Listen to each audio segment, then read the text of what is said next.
Hello, hello.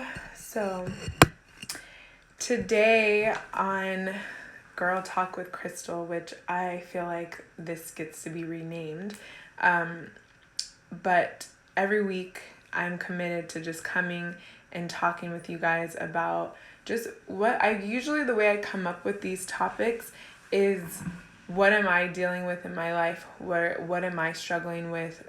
How am I overcoming that?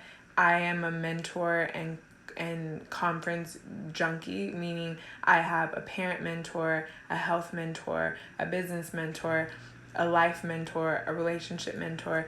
I'm always reading books in these categories. Hi, Gina.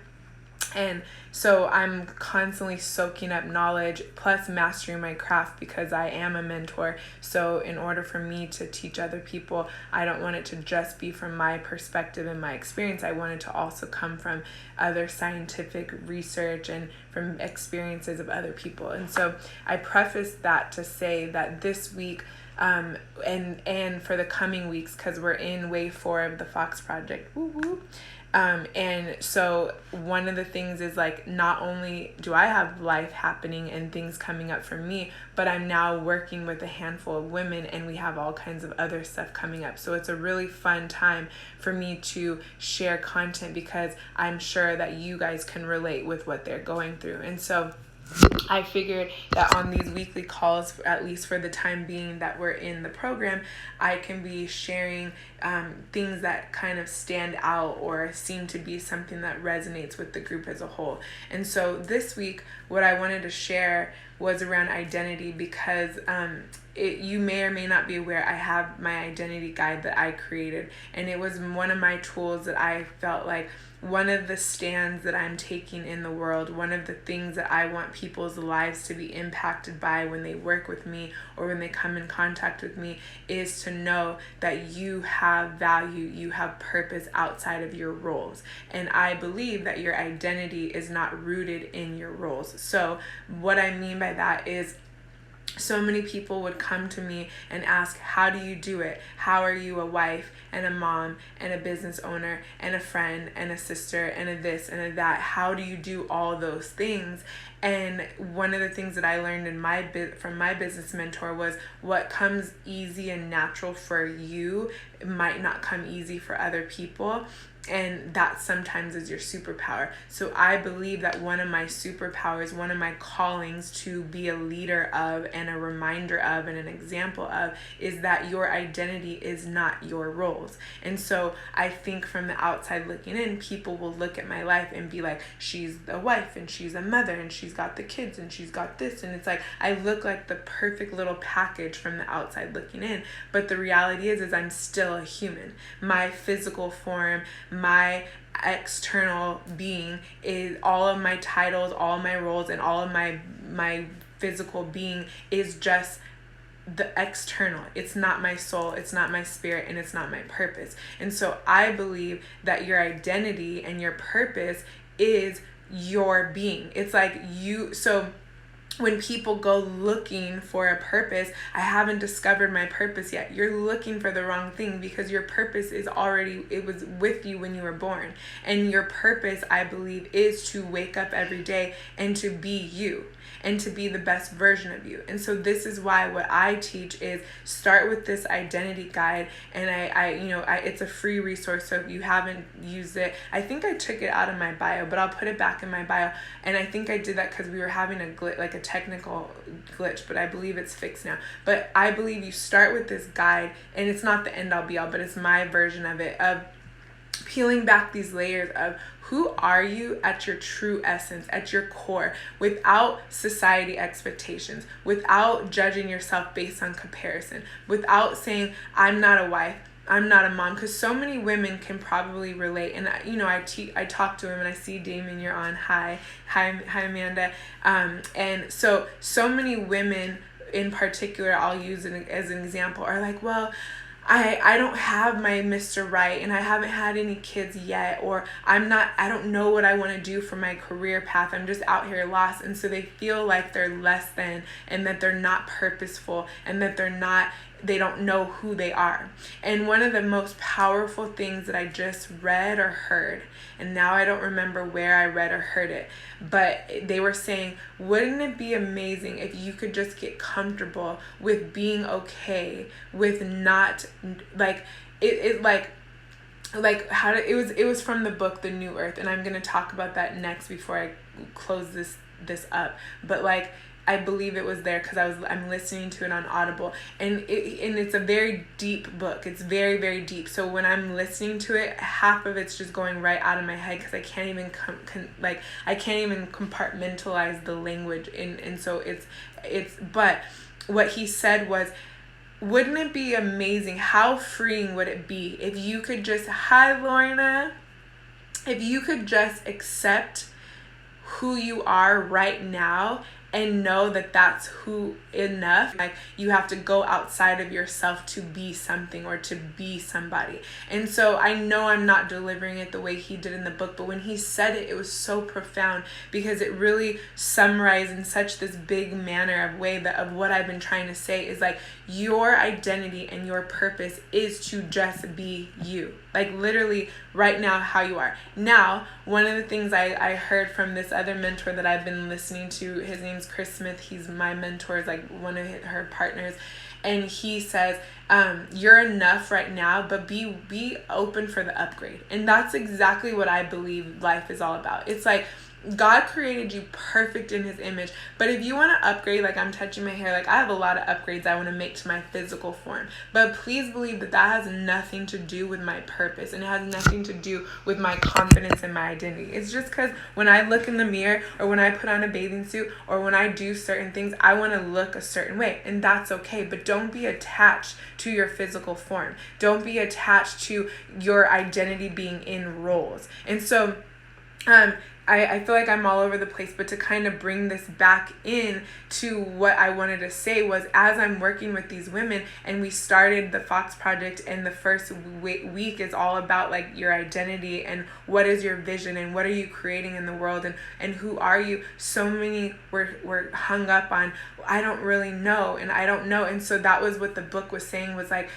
there's not even something to know. Like, you don't know, you just are. And it was just this profound like thought of like, we get to stop thinking that there's something else that we're going to achieve or become, and just be okay with being. And then there we can start with, okay, how can I be a better version of myself? And my theory, what I believe, how we become a better version of ourselves is we become more conscious. And so what I mean by that is, I'm working on being a better mom because I want to be more conscious. So I used this example earlier, so I'll just use it again. When one of my daughters climbed up, so our stairs are like spiraling stairs, and so on the outside, like where the railing is, there's still some step on this side. So she climbed up on the outer layer of our stairs to almost the top, and we have a pretty high ceiling. And so one of my other daughters was like, Mom, Indy's on the top of the stairs. So I'm like, what? I'm just, because she's like, obviously we don't panic when she's at the top of the stairs. So I'm picturing she's hanging over like our rail because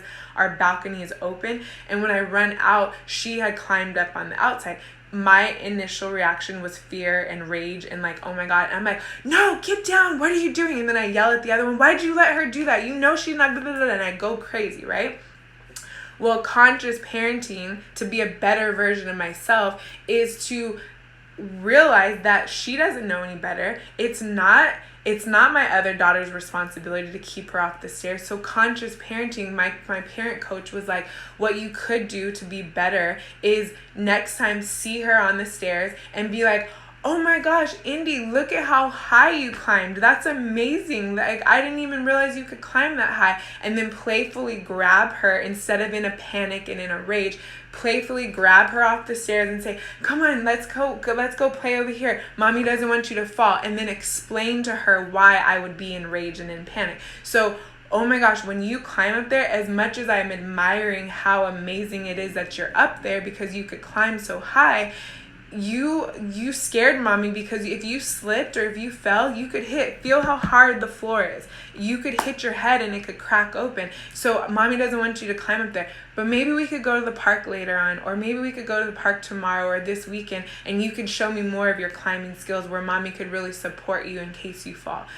Whoa, like mind-blowing difference, right? The problem with yelling and reacting in rage and fear, the way that I naturally am programmed to do, is that because the child is just exploring, we don't realize how much of our adult being is damaged and is afraid to climb, take risk, do big things, do exploring things, be bold, be ourselves, because as a child we were shot down. Don't do that. Stop it. No, that's scary. You might get hurt. And our parents, out of rightfulness, they didn't know any better, they weren't doing any harm, but it was harming our spirit, it was harming our explorative being, and it was hindering us.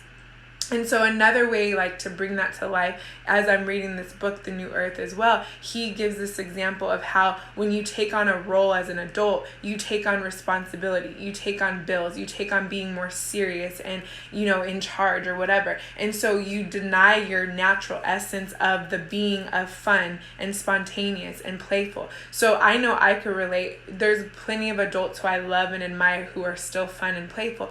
But I know for me, I've embodied, like, like I have to be in a certain specific setting to be fun and playful. So now another way I'm being a better version of myself and more conscious is I'm consciously choosing to have fun every single day. So it's in my schedule. I'm building it in that between 4 and bedtime with my kids, I'm like, what are we going to do fun today? And I had to explain to my kids, mommy is not that fun. Like, mommy has fun when I leave you guys with the babysitter and I go out and I know I'm there for fun. But when I'm home, I'm playing the role as mommy and wife, and I got to cook and I got to clean, or I got to put together the house, or I got to do this, or I got to work. And so I'm in a more structured, masculine, focused energy, but mommy wants to be fun and playful. And I want you guys to remember me as fun and playful. So I need your help every day. Let's do something that's fun.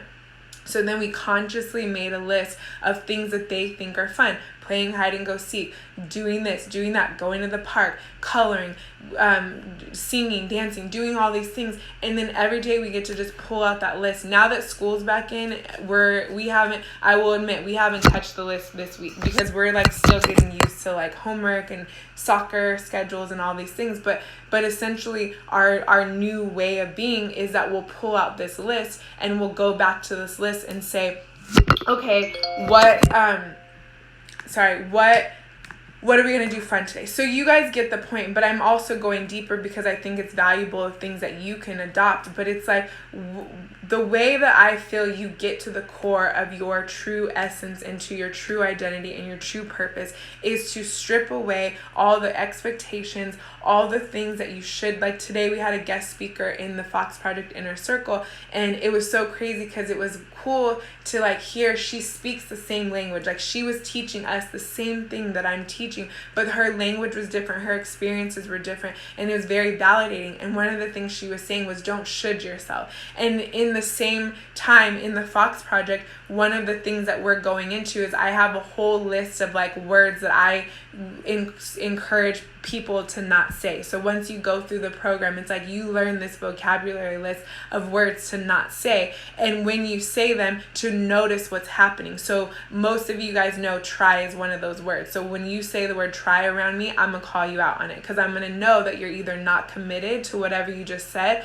or you're not going to follow through. Basically, you're not committed. So with should, the reason why should is on that list is because you shouldn't do anything. Should is implying that you should do something because you're a wife, or you should do something because you're a mom, or you should do something because you're a child, or you should do something because other people have done it. So of course, in the natural language, there is a certain tiny time and place to use the word try or should, or some of the other ones. One of the other ones on the list is I don't know. Like, there's plenty of moments to use the word I don't know, because it's great to admit you don't know something. You, like, if you were to say, what is the orbit of, like, does the sun orbit the moon, or does the moon orbit the sun? I don't know, because I don't study astrology. I don't remember, and I'm going to just say I don't know, because I don't know the right answer. If it's, that's factual. So another word on these lists is right and wrong. Yes, when you're dealing with facts, there is right and wrong when it comes to facts. But generally, when we use the word right and wrong, or should or shouldn't, it's coming from a context that I don't believe should be used. When we use I don't know, oftentimes it's when I'm talking to my kids about, what did you learn at school today? I don't know. How was your day? Good. Well, what does good mean? Because I don't like the word good and bad. So what does good mean? How do you identify good? I don't know. Those are times when I'm like, we are not using I don't know, because you do know how you feel right now. You do know that good is actually just a societal norm of how we speak, and we're not even consciously answering how are we doing right now. We just naturally say good. So all of these things are why, watching your language, but I'm trying to remember why I even got on the tangent of the words, but, and I think it was when I was bringing up the girl who was, the should. So your identity is when you strip away what you should be doing, what people said you are or not. Another common thing I see with people's identity is I'm shy, or I'm an introvert, or I'm not good at XYZ. Well, that came from a past experience. That came from an expectation. That came from your parents telling you as you were growing up that you are, parents will often, and I'm very mindful of this because I'm guilty of it. So now as a conscious parent, I'm watching how we speak life or not life over our kids and say, oh, she's the one. Like, I always would say that about one of my daughters, like, oh, she's that one. Like, she's always bad. She's always making them, causing ruckus. So of course, that's what she is. So now she's owning that title. It's like if you what's the saying? If you call a man a prisoner, you'll find him in prison. So of course, she's living up to this box that we've put her in as the one that creates havoc. But how about before we became conscious, how about she was the one, because she's just more unruly, and she's not OCD like me, and she's not by the book like me and my oldest daughter. She's more against the grain, and that actually can be a superpower, because my OCD by the book hinders me in certain parts of my life, because I have to do everything right and I have to do everything by the book. So I'm less likely to take risks. Where this one, she's going to take risks. She's going to go for stuff and not overthink it. She's not the type to overthink it. She's more like my husband. Like, she's clear in who she is. She's confident because she doesn't overthink. She's not comparing herself against everybody. She's not looking through this lens of, am I right or am I wrong? She's like, I'm me and you're going to deal with it. So instead of seeing that as she's the one that causes problems, I get to see that as a superpower and be like, Barry, I love that you are so spontaneous and so bold and so brave and so courageous and so outgoing and so unruly in a good way. I get to praise that instead of frame it as a limitation. So where in your identity are you being limited by things that people said? I love this story that I shared with our group, and I'll kind of wrap up and end on this note because I just saw the time and I have to go. But when I was at Essence, one of the women who is this powerful, beautiful, amazing woman that I see every time I do stuff with Dove, she's always there because she's one of the spokeswomen. And every time I see her, I'm just I'm one of her onlookers. She owns the space and she's just the queen. And I remember I was watching her. She had just did an outfit change. She was getting ready to go speak on another stage at Essence. And I got to talk to her in passing, and we were just talking. And I don't remember what sparked our conversation, but she was like, growing up as a kid, I was always that kid that was the one who was loud and disrupting class, and my teachers would always complain about me to my parents. She said, but thank God my mom, hi Ebony, thank God my mom didn't be like, why are you being bad in class? Why are you disrupting the peace? You should be like the rest of the kids. You need to be like this.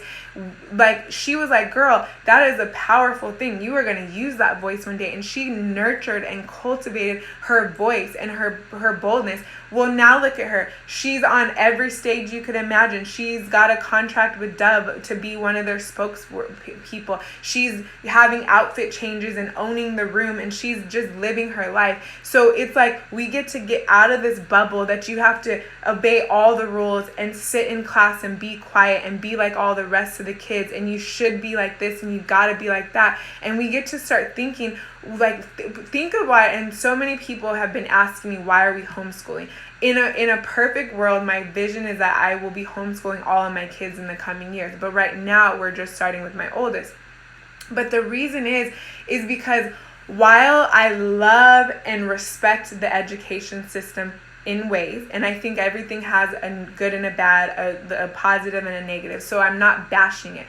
But while I think there's amazing benefits, like right now, they're babysitting my kids for me so I could do this. They are teaching my kids how to read and teaching my kids how to write and do math. While I love the education system, what I don't love is that it puts us in a box. And it trains us to go K through 12, then go to college. You must get a degree in order to be successful. I literally just had a conversation with a girl who was like, I can't do the Fox Project right now because I'm in school and I have to get a degree. And then once I get a degree, I'm going to get a master's. And then once I get my master's, I'm going to get my PhD. And then once I get my PhD, then I'm going to be able to make money so that I can start my hair business. And she had another business. And I was like, girl, I know people who have not even finished high school who are killing it in their hair business. You do not need a PhD to get money to then start a hair business. And so it's like, that's the downside that I see, is this box that we put people in, and we're not nurturing and cultivating their strengths at a young age. And what's happening is then you get a young adult, like, I just saw this quote, and when I first heard it, it blew me away.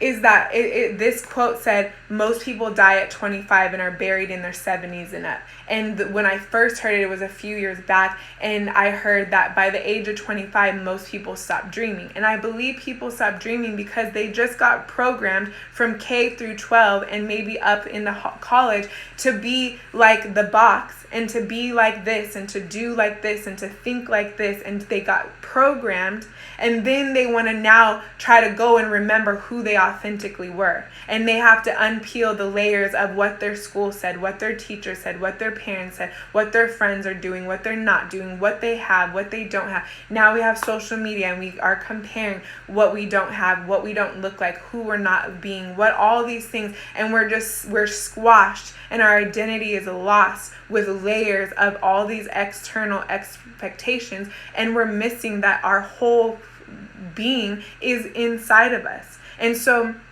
that's what we do in the Fox Project. We just peel off all these layers, and we learn how to think for ourselves. We learn how to get in touch with our true essence, and we learn how to be who we naturally were born to be without all these layers. That's what we do. And so what I wanted to share with you guys today as I wrap this up is just to know that while you're searching for your identity and your purpose, and while you're feeling less than, and while you're feeling so behind, remember that you are perfect just as you are. You are enough right now, and be available for the upgrade. Be open for the upgrade. Be open to learn from the people. And like I always tell people, when you're praying for God to help you find your way and find your purpose and what is your calling, God, first of all, God's only calling on our life is to win people to Him, is to share the gospel, is to be love. And we can't be love if we don't love ourselves. We can't be love to the world if we're hating who we are. So first of things first, stop offending your creator and saying you're not enough, because when He made you, He made every single thing, every strand of you perfect in His image. So if you can go back to that, and I love in this book, and I promise I'm ending on this, you guys know how I do. On this book, he talked about how if everyone lived in the same house, drove the same car, had the same external form, we looked like robots. There was no beautiful, pretty, she's she's a 5, she's a 10, she's just bomb out of this world. There was none of that. If we were just all equal, from money to looks to, like, think about that. Take yourself there for one moment and just imagine that you were exactly the same as everyone around you. Number one, it would be super boring. But number two, we would have to pull from within. The only thing we would have would be our internalness. And so that's where you get to live your life from. That's where true life begins. That's where consciousness will take you. It will take you to God did create us all equal. He did. That's why when we die, it all goes away. Everything in our external form and our external being, it's going to rot and decay. And you cannot take your house and your car and your job title with you. You can't even take your kids with you. So stop being identified by your husband, by your lack of husband, by your kids, by your lack of kids, by your title or your looks, because all of that will go away. And at the end of the day, your being is to be you and to do what God called you to do. And we cannot do that when we're comparing ourselves and we're starting from this uneven playing field. So my invitation to you is to live your life from this perspective of God created you perfectly in his image. And when you operate from that standpoint, you will stop living from a state of lack and scarcity and I'm not enough and I'm not good enough and I'm not worthy. And you will live from this point of I am a queen that God created perfectly and I'm here to do what he wanted me to do. And that's where you find fulfillment, when you are conscious and aware of who you truly are outside of the comparison, and you're thriving because you're giving your gifts back to the world. So the world needs you. It's time to wake up and be about whatever is called on your life. Thank you for tuning in. I will see you next week, or unless I'm called to do a live before then, and have a good day.